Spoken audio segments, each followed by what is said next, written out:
اعوذ باللہ من الشیطان الرجیم بسم اللہ الرحمن الرحیم۔ عزیز طلبہ، معزز سامعین، السلام علیکم ورحمۃ اللہ وبرکاتہ۔ نظام ربوبیت معبودیت الہیہ کی دلیل ہے۔ آج ہماری گفتگو کا عنوان ہے، اور یہ پچھلے لیکچرز کا تسلسل ہے۔ سامعین، اللہ رب العزت نے کفار و مشرکین اور منکرین کے سامنے اپنے الہ اور معبود ہونے کی دلیل کے لیے نظام ربوبیت کو بنایا۔ اس کی ساری رحمت ہمجہت طریق سے جب تک مخلوق کی طرف متوجہ نہ ہو، اس وقت تک ربوبیت کا عمل وجود میں نہیں آ سکتا۔ رب العالمین ہونے کا مطلب ساری کائنات، سارے جہانوں اور ان کی تمام مخلوقات کی پرورش کرنا ہے۔ پرورش کا یہ معنی کسی بھی چیز کو اس کی ابتدائی، اصل، سادہ اور ادنا حالت سے لے کر حد کمال تک اس طرح پہنچانا ہے کہ اس کی ساری ضرورتوں کی کفالت بھی ہو، بقا کو بھی ملحوظ خاطر رکھا جائے، اسے توانا، مضبوط، مستحکم اور طاقتور بھی کیا جائے۔ اس تصور کو سامنے رکھتے ہوئے اگر ہم قرآن مجید کا مطالعہ کریں کہ کس طرح اللہ رب العزت نے اپنے نظام ربوبیت میں فعلاً اپنی رحمت کے مظاہر رکھے ہوئے ہیں۔ سورہ نمل میں ارشاد فرمایا، امن خلق السماوات والارض وانزل لكم من السماء ماء فأنبتنا به حدائق ذات بهجة ما كان لكم أن تنبتوا شجرها أإله مع الله، بلکہ وہ کون ہے جس نے آسمانوں اور زمین کو پیدا فرمایا اور تمہارے لیے آسمانی فضا سے پانی اتارا، اور پھر ہم نے اس پانی سے تازہ اور خوشنما باغات اگائے۔ تمہارے لیے ممکن نہ تھا کہ تم ان باغات کے درخت اگا سکتے، کیا اللہ کے ساتھ کوئی اور بھی معبود ہے؟ اللہ رب العزت نے اس آیت میں اپنا تعارف کرواتے ہوئے، سامانیہ رحمت گنواتے ہوئے، اپنی الوہیت اور اپنے معبود ہونے سے ہماری شناسائی اپنے نظام ربوبیت کے ذریعے کروائی ہے، جو سراسر اس کی صفات رحمت اور افعال رحمت کو اپنے اندر سموئے ہوئے ہیں۔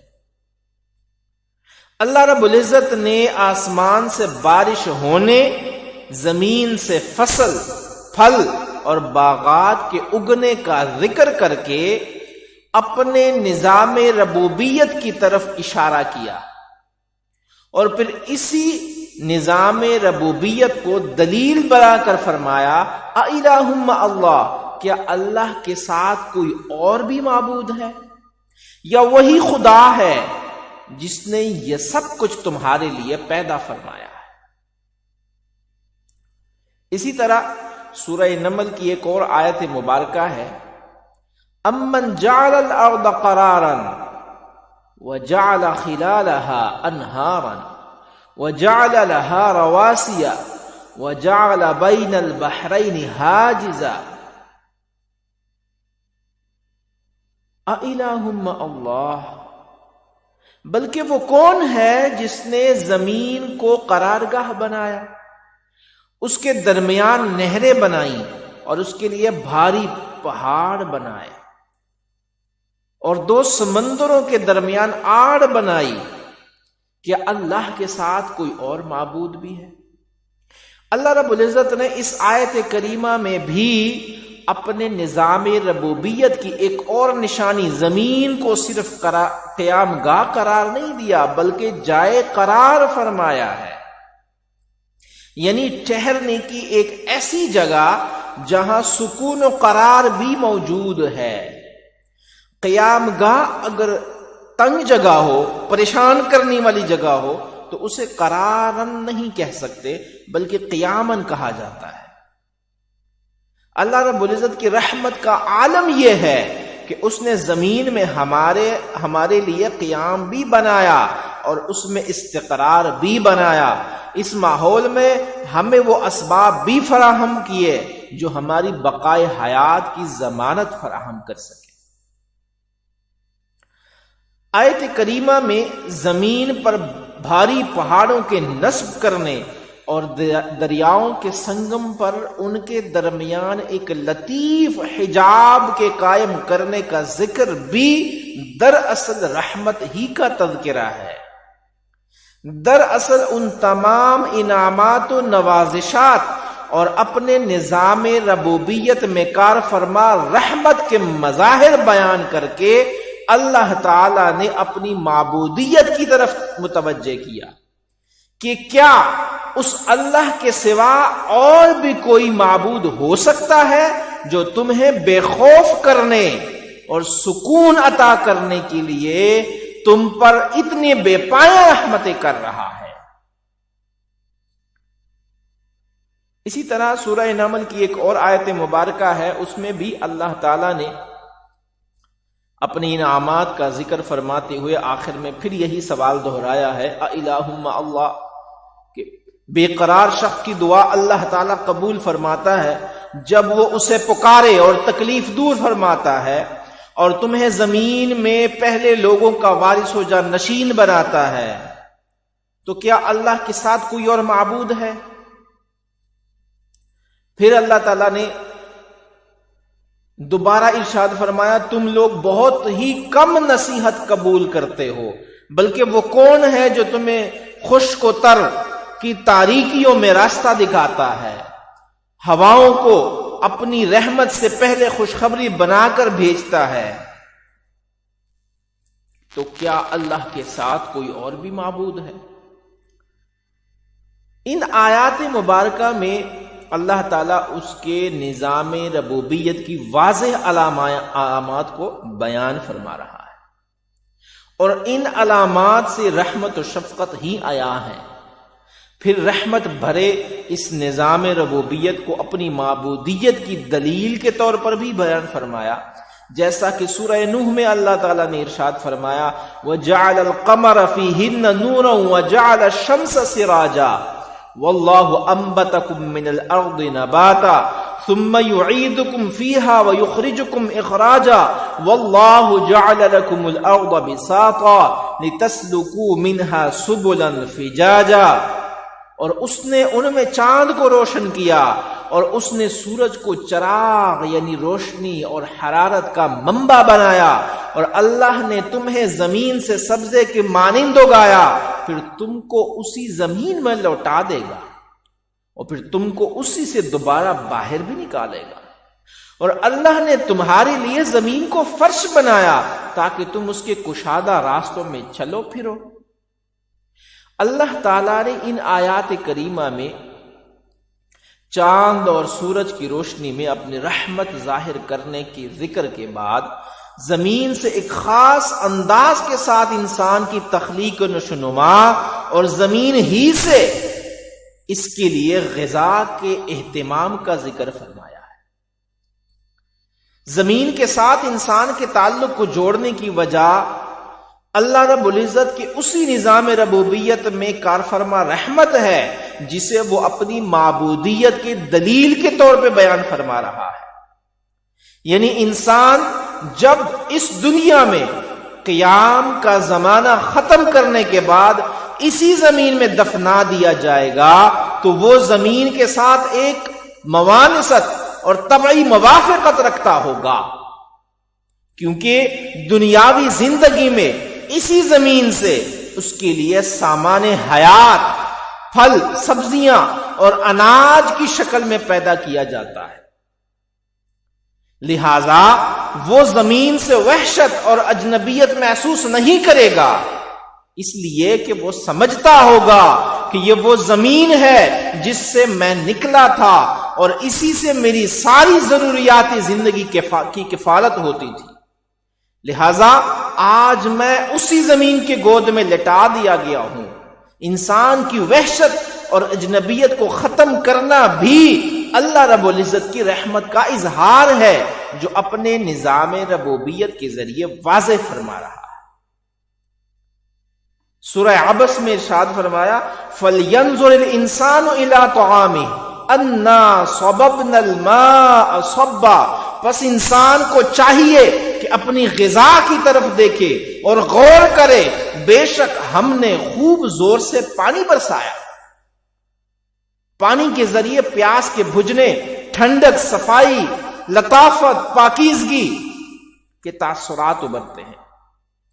وہ پانی جس کا نام سن کر ہی ذہن انسانی میں نفسیاتی طور پر فرحت اور راحت کا خوبصورت تاثر پیدا ہوتا ہے، اسے قرآن مجید میں ہر جاندار حیات شے کی زندگی کی ابتدا قرار دیا گیا ہے۔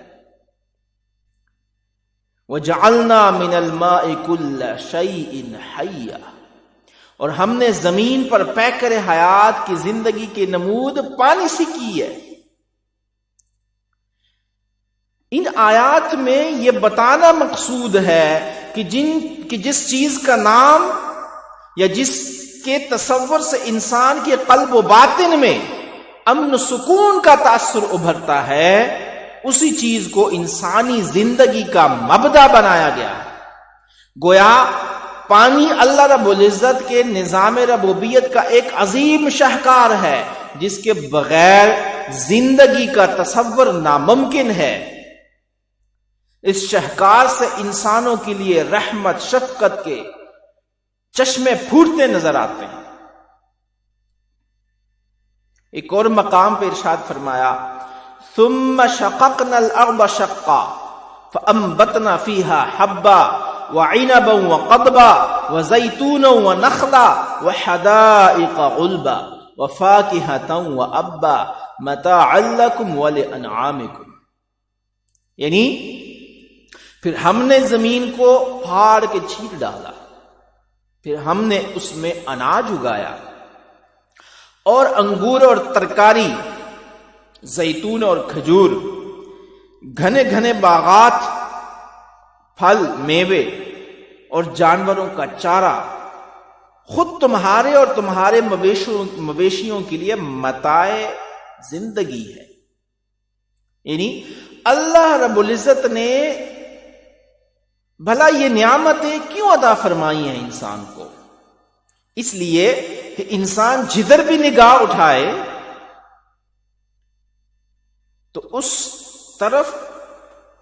قالین کی طرح لہلہاتے ہوئے کھیت اس کی نگاہوں اور طبیعتوں کو سکون بخشے، کہیں اسے باغات نظر آئیں، کہیں طرح طرح کے خوبصورت پھل اور پھول نظر آئیں جو آنکھوں کو سکون، قلب روح کو ایک کیفیت اور جسم و جان کو سرور بخشیں، کیونکہ اس انسان کی حیات کے بقا کا سامان بھی انہی میں سے ہے۔ زمین کو پانی کے ذریعے اللہ رب العزت نے زندگی بخشی، جانوروں سے دودھ کی فراہمی، پھلوں سے غذاؤں کی تیاری، شہد کی مکھی سے شہد کی دستیابی، اور اس طرح کے ہزاروں انعامات اللہ رب العزت نے انسان کے اوپر کیے ہیں۔ تو ان سارے انعامات کا ذکر کر کے دراصل اللہ تعالی کی الوہیت و ربوبیت کا یہ سارا تذکرہ رحمت و شفقت، لطف و کرم، انعام و احسان اور نرمی و عنایت کے تاثر سے لبریز ہے۔ خلاصہ کلام یہ ہے کہ جس طرح لفظ اللہ کے معنی میں رحمت اور شفقت ہے، اسی طرح لفظ رب کے معنی میں بھی پرورش کرنے اور کمال تک پہنچانے کی وجہ سے رحمت و شفقت نمایاں ہے۔ اس کے نظام ربوبیت کا سارا بیان رحمت پر مشتمل ہے، اور خود نظام ربوبیت بھی رحمت ہی ہے۔ قرآن مجید میں جہاں جہاں وحدہ لا شریک لہ اور اس کے ربوبیت اور الوہیت پر ایمان لانے کی دعوت دی ہے، اور اس کے ربوبیت کی نشانیاں اور عظمتیں بیان کی ہیں، وہاں تمام جگہوں پر اس مضمون کو رحمت ہی کے بیان سے مکمل فرمایا گیا ہے، تاکہ انسانیت یہ جان لے کہ اللہ رب العزت کی ربوبیت سراسر رحمت ہے۔